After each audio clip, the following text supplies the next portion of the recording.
This is Minister, the third time he's doing that. You are rude. That is rudeness. I have just complained about the very thing. He does it again.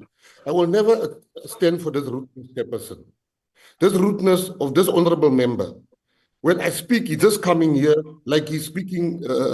He's already cast aspersions on the party I belong to, calling us dictatorial, whatever.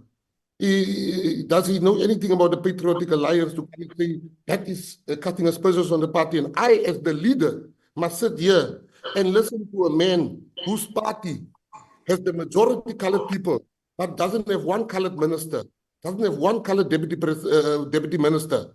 And you talk about dictatorship. You don't have one colored minister, one colored, and you come tell me about my party. Keep to the stuff of the portfolio committee. Don't come to politics. Say gaat laatste kom.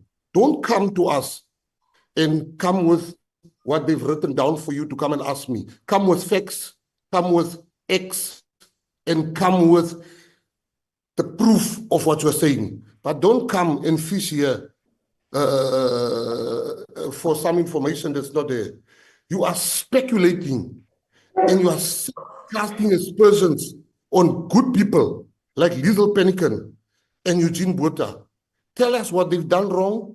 Go and investigate. I give you all the permission. I will, if the chairperson, the honorable chairperson, call me to account, if there's a conflict of interest, I will make myself available. But don't come here